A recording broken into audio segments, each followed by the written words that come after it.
Hi, my name is Ken Rasmussen. I wrote a microbiome prescription website, and I have added a new feature today, which combined with another feature which I added in the last week, gives a very interesting and very powerful set of tools to work with if you are a sufferer or if you are a clinician. Okay, the new one is very easy to find. Go to the site, microbiomeprescription.com, and click under lookup. You see symptom associations. And now it lists how many people for the general population at hand. We have no symptoms picked. And we see that the most common symptom reported by people who have uploaded, and there's a bunch of caveats there at the top indicating the nature of the data. For those who are nitpickers, feel free to gripe about it, but I'm working with what I have. Okay, so we have 35% of the people with brain fog. 35%, and this is 1,252. So we're working with about 3,500 different samples where people have annotated them with symptoms. So we have a good, thick data set. And now I want to go in there and say, okay, let's do males. Okay, so if I do males, then we have this is what. Now what I'm going to do is a little bit of mischief. I'm going to type in age. I'm going to say, okay, let's look at the 60 to 70-year old. I have 77 of them. Okay, and what do we have? I have 90% have problems remembering. Wait a minute, a 60 to 70-year-old male having problems with memory? That is so obvious. Next one is waking up early in the morning at 3 a.m. Oh, wait a minute, that is something else which often reported in the literature.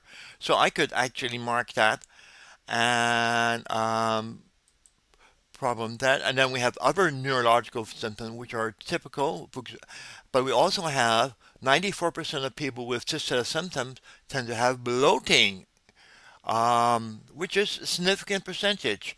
Mast cell are there, and we drill down. Now, this is based only on people who have done it, for example, alcohol intolerance, and now we down to almost 100% of people with this set of six symptoms. We have 100% or 60 people who report the same type of characteristic. And I started going, what, what, what? This is sort of awesome. So you can go in and you can see what the risk is. Again, it is a keyword. It is a biased keyword. It has known biases to it. But in the absence of any better data sets, I rather work with something with data with bias than working with zero data. That has always been my mantra. I rather work with poor quality data than with no data. And those who say, no, no, we have to wait until we get absolutely perfect data, I said, that's nice. And in the meanwhile, you're in the absolute midnight darkness. I'd rather be working in at least the dawn or the dusk and having some light as to what's going on. It's not high noon, but it's better than being in pitch black. Okay, so now let's go in and take a look at where we could go from that. Now, there's a bit of sweetness here. Actually, let's try bloating. Manifest bloating. I click that in there. So now, assuming I have a microbiome sample from any one of the following three companies. These three companies are the ones I have the odds for. And the reason I have the odds is there being enough uploads from them. I need to have a good number of uploads to get odds. So that's why there's three, and BiomeSite is the one that has the biggest number of samples, and generally it is what I would recommend for somebody who hasn't already invested in a particular set of microbiome tests. Okay, so what we have here is there now. If I go over and log in, and I can look at sample comparison and symptom forecast. So this is a sample we just got up there. Not a single symptom has been entered, which is fine. But down below, we don't need a symptom. We calculate the odds ratio. And what we're going to do is we're going to type in bloat. We have bloating. Remember, one of the risk was bloating, and guess what? My microbiome has high odds ratio, and this is, by the way, the log of the odds ratio. So it's pretty significant odds. And we have now, okay, yes, we have a real risk of bloating developing. Person may not be suffering from bloat, but there are a risk of developing bloat. And now we go in and we click on suggestions to see what we can do about it. And first thing for suggestion is it gives the 27 bacteria which are um, associated with bloating.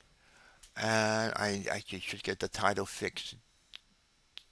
This is for one symptom. Okay, so um, we have actually the refining odds is 20.3, which is actually refining odds is slightly different than the other one. It does slightly different mechanism, but probably more accurate. And we get 27 bacteria identified. We get the probiotics, which will reduce the risk. And for example, the second one there, Havenicus, is a nice and easy one to get, and it has a big impact. So that's there. Fermentum is also reasonably easy to get. So we have, and Substilus is another one easy to get. So we have 3 probiotics that you probably want to consider adding to your probiotics to reduce the risk of the developing bloating. You are being preemptive here. You're not waiting for bloating to happen and trying to fix it. You're trying to prevent it from happening in the first place. To take suggestions, dietary fiber. Uh, hey, excuse me, that is typical. What you will find helps with bloating. And we also have Mediterranean diet being there. And then we have to avoid things. And sometimes it can be interesting because things like planetarium is to avoid, Reterra is to avoid in terms of PubMed literature. Down here, we're working on PubMed literature alone. Up here, we're working on an R-square diagnostic table, which is far more accurate in my humble opinion. So, but PubMed is where we have to go when we're looking for implications for foods, and there is. That's it, nice and simple. Um, you hunt for what symptoms you are interested in or which your patient have. You see what could be developing. You look at the sample, see if there is a real risk. If there is a real risk, you can go and take a look at preemptive things. Now, these are always done for one symptom alone. Results for other symptoms may be counterindicated. Things get complicated here, which means your practitioner or yourself have to weed through things and figure out which way you go. A synthesis analysis is in development, but it is challenging to put mildly for a variety of reasons. Okay, so that is basically it. You have your um, risk here, which is just keeps going down. When you get down to people with being at 10, it stops. It won't go below 10.